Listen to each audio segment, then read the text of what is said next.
In the early 70s, OPEC didn't like what we were doing in Israel. Same old story. And so they cut off our oil supplies. So some of you will remember these long lines at the gas stations. And we feared we were going to have another depression like the 1929 depression. And so the U.S. Treasury Department came to me and other economic hitmen and said, listen, you know, we can't allow OPEC to blackmail us anymore. You guys got to come up with a plan so this will never happen again. We knew that that plan had to involve Saudi Arabia because it had more oil than anybody else, and it also, the House of Saud, the royal family, was corrupt and corruptible. The long version is explained in the book, but the short version of what we did, the deal we finally struck with the House of Saud, was a deal whereby they would return almost all the money they made from selling oil to the United States, invested in U.S. government securities. The U.S. Treasury Department would use the interest from those securities, which over the years has amounted to trillions of dollars, to hire U.S. companies to westernize Saudi Arabia, build petrochemical complexes, desalination plants, whole cities out of the desert, McDonald's and all the other things that go along with our Western culture. The House of Saud would also agree to keep the price of oil within limits acceptable to the oil companies, possibly not acceptable to you and me, but acceptable to the oil companies. And this is very, very important. They agree that they would never, ever sell oil for anything other than U.S. dollars. This happened in the early 70s, right after we'd gone off the gold standard because we were bankrupt, because we could not pay off our debts to European countries in gold. Nixon took us off the gold standard. And then we were stuck with a situation as why will anybody in the world use dollars? So very shortly we came up with this plan, which in essence put the dollar on the oil standard. You cannot buy oil on the world market for anything other than dollars. And that's very important to the corporatocracy. Our part of the bargain was we agreed to keep the House of Saud in power, in control. It was an amazing deal, the deal of the century. It was history-making, incredibly powerful deal that we struck with Saudi Arabia. And it's held. It's had some what the CIA calls blowback, unintended consequences. For example, one of the things that really pisses Osama bin Laden off is those McDonald's and those desalination plants and those petrochemical complexes surrounding Medina and Mecca, the two most sacred sites in Islam. And it pisses off a lot of other Muslims in Indonesia and all over the world.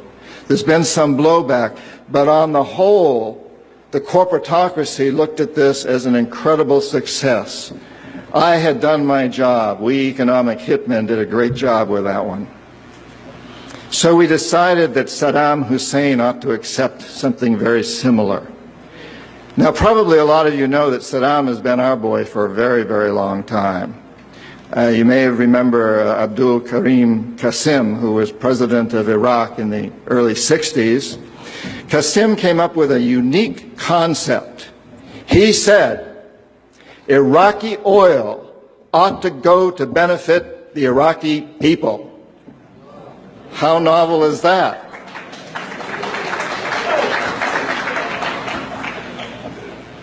But we didn't like that very much. He began to tax the oil companies, particularly the British and some American companies, and threatened to nationalize our oil companies. And so we decided that Qasim had to go. The CIA sent an assassination team. It was headed by a man who was still going through high school, an Iraqi citizen who was still going through high school.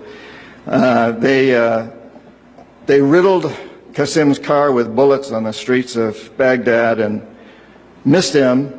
The head of this assassination team was wounded and fled to Syria. His name was Saddam Hussein. He was a CIA agent in those days, an assassin for us. He failed. And so the CIA went directly, and this is all history, I'm not creating this. CIA went in and had Qasim publicly executed on Iraqi television. They put Saddam's cousin in charge. He became president of Iraq, and Saddam became vice president in charge of security. Eventually, as you know, he became president. He was our boy. He was our man. And so and we sold him a lot of, and gave him a lot of tanks. We built him, Bechtel built him big chemical, I don't know, my father-in-law was chief architect at Bechtel, built Saddam big chemical plants that were used, and we knew that they were used to make mustard gas and other chemical weapons that were being employed against the Kurds and later the Iranians. We knew this, but we sold him these things. And in the 1980s, we decided that Saddam Hussein ought to accept something similar to Saudi Arabia. It was such a successful deal, because after all, what we want to do is control the Middle East and control the oil in the Middle East. And incidentally, I'm going to get back to Iraq in just a moment. But for those of you who think that Israel is about creating a homeland for the Jewish people, you're as deceived as most of them are.